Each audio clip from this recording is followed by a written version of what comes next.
ओम शांति। बाबा कहते बच्चे, अगर उच्च पद पाना है तो विकारों का दान दो। तुम्हारा ग्रहण उतर जाना चाहिए, क्योंकि अभी इस कलयुगी दुनिया में तुमको ग्रहण लगा है 5 विकारों का। तो इस 5 विकारों के ग्रहण को उतारने के लिए दान देना पड़ता है। इसीलिए कहा जाता है कि दे दान तो छूटे ग्रहण। 11 तारीख की वाणी है।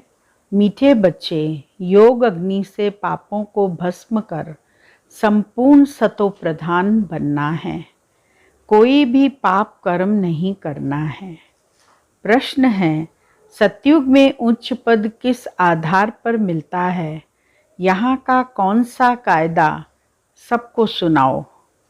उत्तर, सतयुग में पवित्रता के आधार पर उच्च पद मिलता है। जो पवित्रता की कम धारणा करते हैं वो सतयुग में देरी से आते हैं और पद भी कम पाते हैं। यहाँ जब कोई आता है तो उन्हें कायदा सुनाओ। दे दान तो छूटे ग्रहण। 5 विकारों का दान दो तो तुम 16 कला संपूर्ण बन जाएंगे। तुम बच्चे भी अपनी दिल से पूछो कि हमारे में कोई विकार तो नहीं है। ओम शांति। रूहानी बाप रूहानी बच्चों को समझाते हैं कि मनुष्यों को कैसे समझाओ कि अब स्वर्ग की स्थापना हो रही है। 5000 वर्ष पहले भी भारत में स्वर्ग था। लक्ष्मी नारायण का राज्य था। विचार करना चाहिए, उस समय कितने मनुष्य थे। सतयुग आदि में बहुत करके 9-10 लाख होंगे। शुरुआत में तो झाड़ छोटा ही होता है, फिर धीरे धीरे वृक्ष बड़ा होता है, फिर संपूर्ण स्टेज पर आता है तो बहुत सारे पत्ते होते हैं। इस समय जबकि कलयुग का अंत है तो कितना बड़ा झाड़ हो गया है। अब इसका विनाश भी जरूर होना है। बच्चे समझते हैं यह वही महाभारत लड़ाई है। इस समय ही गीता के भगवान ने राजयोग सिखाया और देवी देवता धर्म की स्थापना की। संगम पर ही अनेक धर्मों का विनाश, एक धर्म की स्थापना हुई थी। बच्चे यह भी जानते हैं कि आज से 5000 वर्ष पहले भारत स्वर्ग था और कोई धर्म नहीं था। ऐसी नई दुनिया स्थापन करने बाप संगम पर आते हैं। अब वह स्थापन हो रही है। पुरानी दुनिया विनाश हो जाएगी। सतयुग में एक ही भारत खंड था और कोई खंड था नहीं। अभी तो कितने खंड हैं। भारत खंड भी है, परंतु इसमें आदि सनातन देवी देवता धर्म है नहीं। वह प्रायलोप हो गया है। अब फिर परम पिता परमात्मा ब्रह्मा द्वारा स्थापना कर रहे हैं। बाकी सब धर्म विनाश हो जाते हैं। यह तो याद रखना है कि सतयुग त्रेता में कोई और राज्य नहीं था और सब धर्म अभी आए हैं। कितना दुख, शांति, मारा मारी है। महाभारी महाभारत लड़ाई भी वही है। एक तरफ यूरोपवासी यादव भी हैं। 5000 वर्ष पहले भी इन्होंने मूसल इन्वेंशन की थी। कौरव पांडव भी थे। पांडवों की तरफ खुद परमपिता परमात्मा मददगार था। सभी को यही कहा कि गृहस्थ व्यवहार में रहते मुझे याद करो, तो तुम्हारे पाप बढ़ेंगे नहीं और पास्ट के विकर्म विनाश होंगे। अभी भी बाबा समझाते हैं, तुम ही भारतवासी सतयुग में जो सतो प्रधान थे वह इस समय 84 जन्म लेते लेते अब तुम्हारी आत्मा तमो प्रधान बन गई है। अब सतो प्रधान कैसे बने? सतो प्रधान तब बनेंगे जब मुझ पतित पावन बाप को याद करेंगे। इस योग अग्नि से ही पाप भस्म होंगे और आत्मा सतो प्रधान बन जाएगी और फिर स्वर्ग में 21 जन्मों के लिए वर्षा पाएंगे।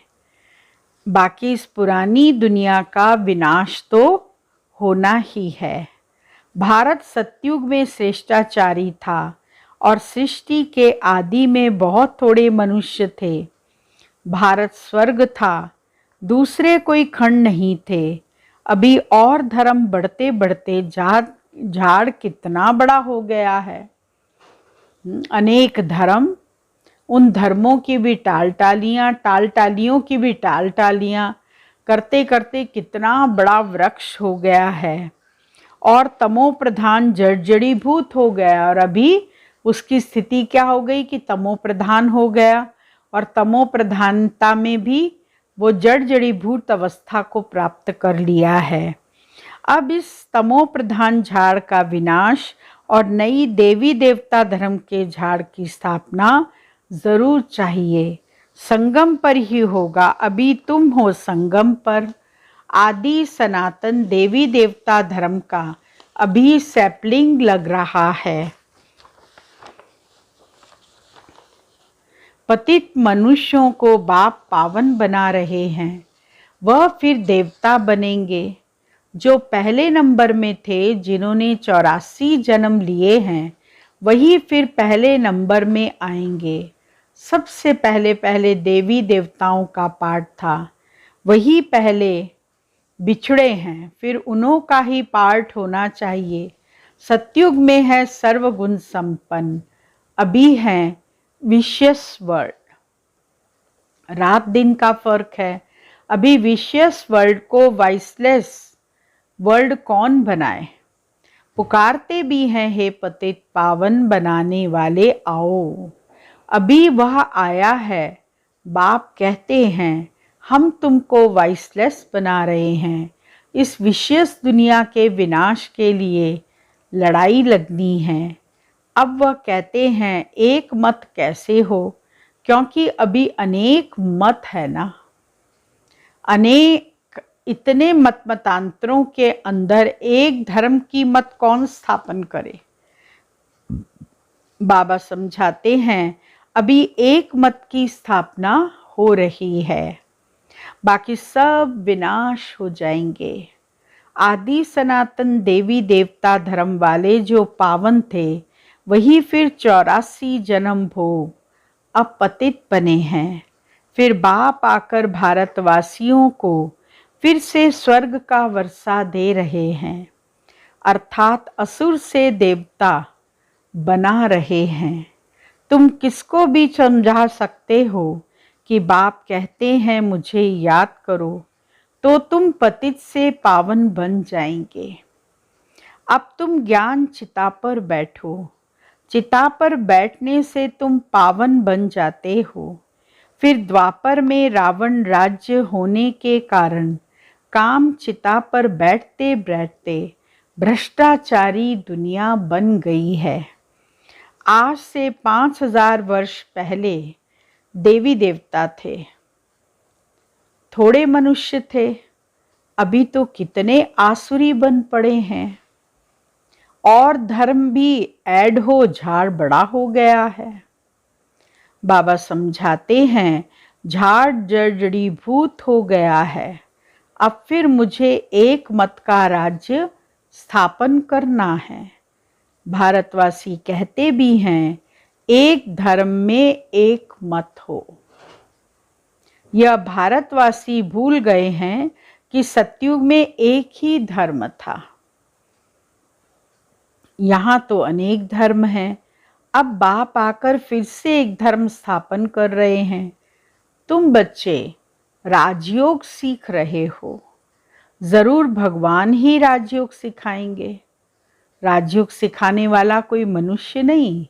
मनुष्य लोग तो सब हठयोग सिखाते हैं, एक्सरसाइजेस सिखाते हैं। उन हठयोग के द्वारा प्राणायाम, शीर्षासन, ये सब सिखाते हैं, जिससे कि हमारा तन तंदुरुस्त रहे। परंतु परमात्मा आकर के हमको राजयोग सिखाते हैं। और उस राजयोग के द्वारा हमारा तन भी तंदुरुस्त रह सकता है और इसके साथ साथ आत्मा भी शुद्ध और पवित्र बनती जाती है। यह किसको पता नहीं।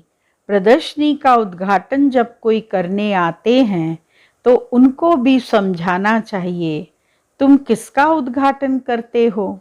बाप इस भारत को स्वर्ग बना रहे हैं, बाकी नरकवासी सब विनाश हो जाएंगे। विनाश के पहले जिनको बाप से वर्षा लेना है तो आकर समझें। यह ब्रह्मा कुमार कुमारी का जो आश्रम है, यह है क्वारंटाइन क्लास। यहाँ 7 रोज क्लास करना है ताकि 5 विकार निकल जाएं। देवताओं में यह 5 विकार होते नहीं। अब यहाँ 5 विकारों का दान देना है, तब ग्रहण छूटेगा। दे दान तो छूटे ग्रहण। फिर तुम 16 कला संपूर्ण बन जाएंगे। भारत सतयुग में 16 कला संपूर्ण था। अभी तो कोई कला नहीं रही है, सब कंगाल बन पड़े हैं। कोई ओपनिंग करने आते हैं, बोलो यहाँ का कायदा है। बाप कहते हैं दे 5 विकारों का दान तो छूटे ग्रहण।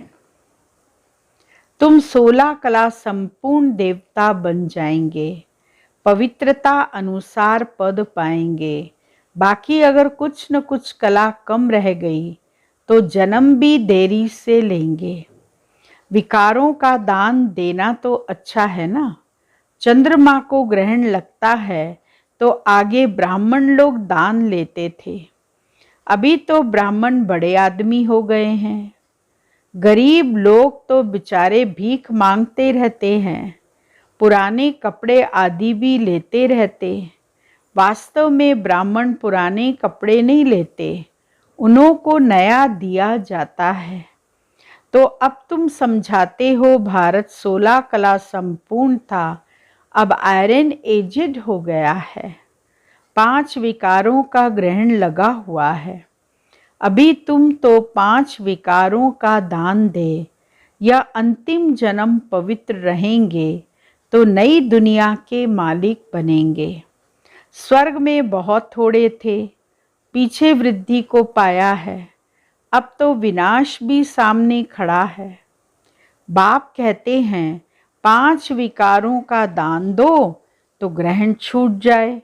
अब तुमको श्रेष्ठाचारी बन स्वर्ग का सूर्यवंशी राज्य लेना है तो भ्रष्टाचार को छोड़ना पड़ेगा। 5 विकारों का दान दो। अपनी दिल से पूछो, हम सर्वगुण संपन्न संपूर्ण निर्विकारी बने हैं। नारद का मिसाल है ना। एक भी विकार होगा तो लक्ष्मी को वर कैसे सकेंगे। नारद जी को पूछा कहाँ जा रहे हो? उन्होंने कहा लक्ष्मी को वरने जा रहे हैं। तो किसी ने कहा अपना मुंह तो देखो, तब तो लक्ष्मी को वर सकोगे। तो उसने तालाब में जाके अपना मुंह देखा तो उसका मुंह बंदर का मुंह दिखाई दे रहा था। तो इसीलिए बाबा भी कहते अगर रिंचक एक विकार भी होगा तो लक्ष्मी को नहीं वर सकते। कोशिश करते रहो, खाद को आग लगाते रहो। सोना जब गलाते हैं, गलते गलते यदि आग ठंडी हो जाती है तो खाद निकलती नहीं है, इससे पूरी आग में गलाते हैं। फिर जब देखते हैं कि कचरा अलग हो गया है तब कार्ब में डालते हैं। बाप अब खुद कहते हैं कोई भी विकार में मत जाओ, तीव्र वेग से पुरुषार्थ करो। पहले तो पवित्रता की प्रतिज्ञा करो। बाबा आप पावन बनाने आए हो, हम कभी विकार में नहीं जाएंगे। देही अभिमानी बनना है। बाप हम आत्माओं को समझाते हैं, वह सुप्रीम आत्मा है। तुम जानते हो हम पतित हैं, आत्मा में ही संस्कार रहते हैं। मैं तुम्हारा बाप, तुम आत्माओं से बातें करता हूँ, ऐसा कोई नहीं कह सकता। मैं तुम्हारा बाप परमात्मा हूँ। मैं आया हूँ पावन बनाने। तुम पहले पहले सतो प्रधान थे, फिर सतो रजो तमो में आए, तमो प्रधान बने हो। इस समय 5 तत्व भी तमो प्रधान हैं, इसीलिए दुख देते हैं। हर चीज दुख देती है। यही तत्व जब सतो प्रधान होते हैं तब सुख देते हैं। उसका नाम ही है सुख धाम। यह है दुख धाम। सुख धाम है बेहद के बाप का वर्षा, दुख धाम है रावण का वर्षा। अब जितना श्रीमत पर चलेंगे उतना उच्च बनेंगे, फिर प्रसिद्ध हो जाएंगे कि कल्प कल्प यह ऐसे ही पुरुषार्थ करने वाले हैं। यह कल्प कल्प की बाजी है।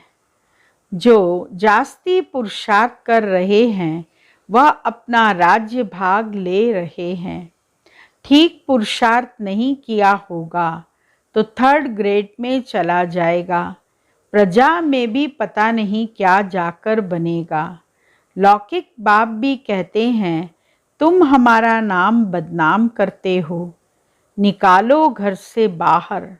बेहद का बाप भी कहते हैं तुमको माया का थप्पड़ ऐसा लगेगा जो सूर्यवंशी चंद्रवंशी में आएंगे ही नहीं, द्वापर में ही आएंगे,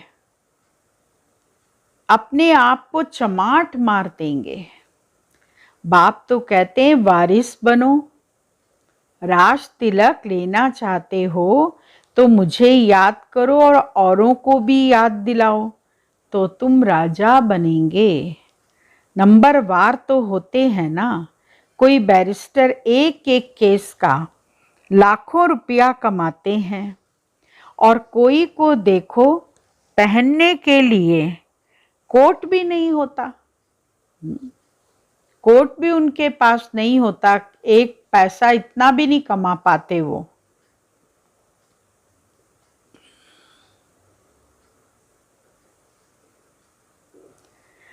और कोई को देखो पहनने के लिए कोट भी नहीं होगा।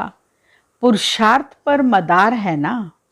तुम भी पुरुषार्थ करेंगे तो उच्च पद पाएंगे। मनुष्य से देवता बनना है, चाहे मालिक बनो चाहे प्रजा बनो। प्रजा में भी नौकर चाकर बनेंगे। स्टूडेंट की चलन से टीचर समझ जाते हैं। वंडर यह है जो पहले वाले से पिछाड़ी वाले तीखे चले जाते हैं, क्योंकि अभी दिन प्रतिदिन रिफाइन पॉइंट्स मिलती रहती है।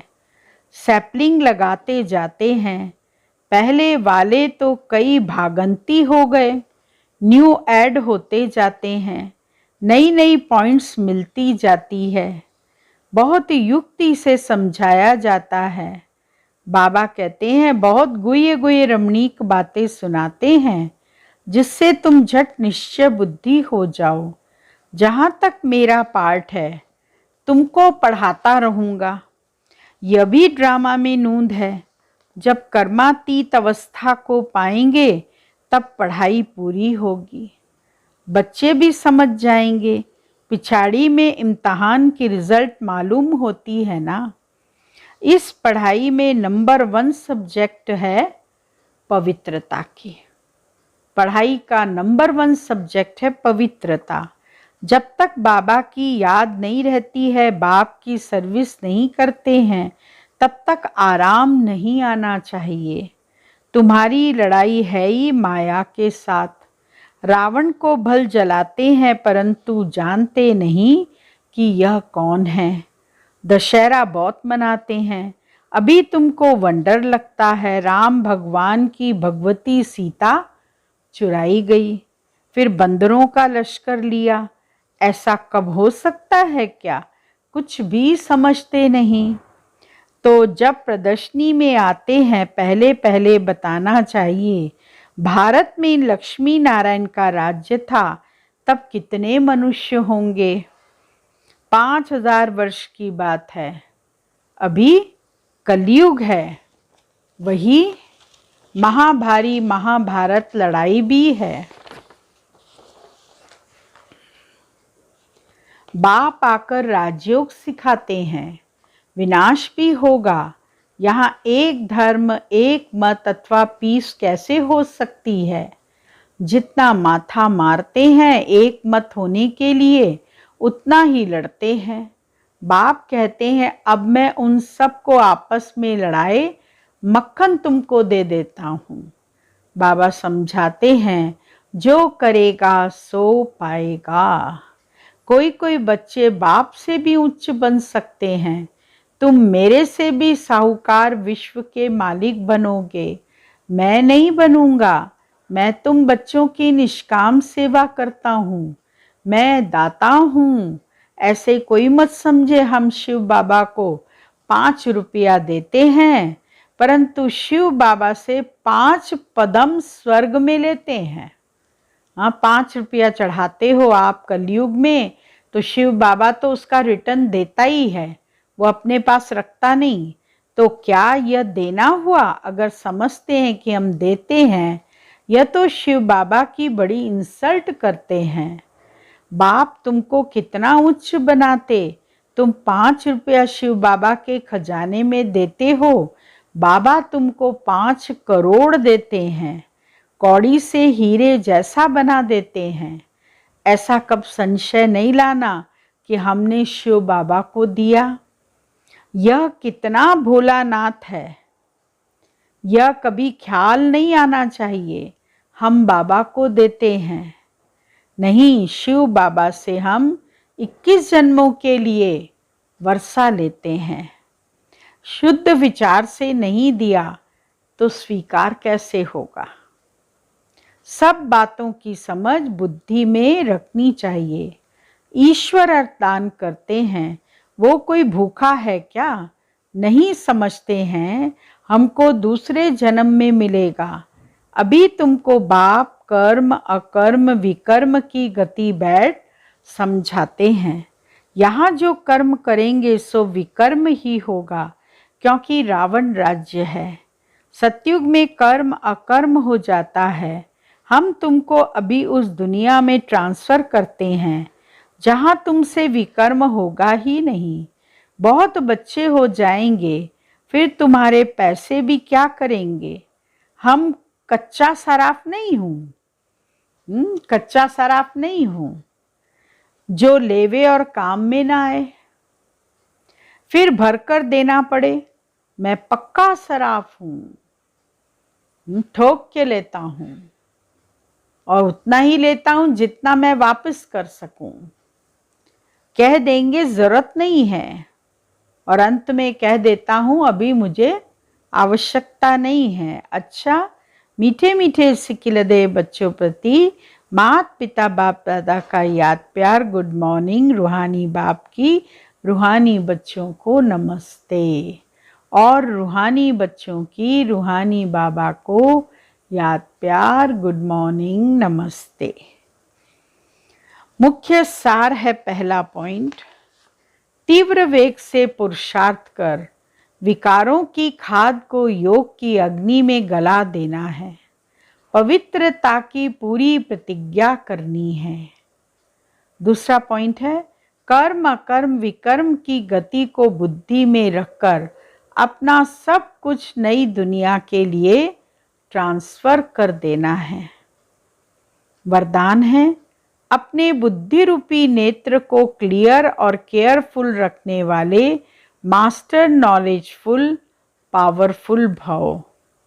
जैसे ज्योतिषी अपने ज्योतिष की नॉलेज से, ग्रहों की नॉलेज से आने वाली आपदाओं को जान लेते हैं, ऐसे आप बच्चे इन एडवांस माया द्वारा आने वाले पेपर्स को परखकर पास विद ऑनर बनने के लिए अपने बुद्धि रूपी नेत्र को क्लियर बनाओ और केयरफुल रहो।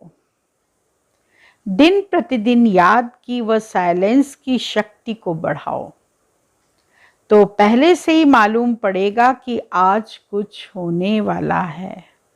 मास्टर नॉलेजफुल पावरफुल बनो, तो कभी हार नहीं हो सकती। स्लोगन: पवित्रता ही नवीनता है और यही ज्ञान का फाउंडेशन है। ओम शांति। आज का व्यक्ति इशारे का पॉइंट है, ईश्वरीय पालना का कर्तव्य भी चल ही रहा है। अब लास्ट में तपस्या द्वारा अपने विकर्मों और आत्मा के तमो गुणी संस्कारों और प्रकृति के तमो गुण को भस्म करने का कर्तव्य करना है। जैसे चित्रों में शंकर का रूप विनाशकारी अर्थात तपस्वी रूप दिखाते हैं, ऐसे एक रस स्थिति के आसन पर स्थित होकर अब अपना तपस्वी रूप प्रत्यक्ष दिखाओ। ओम शांति।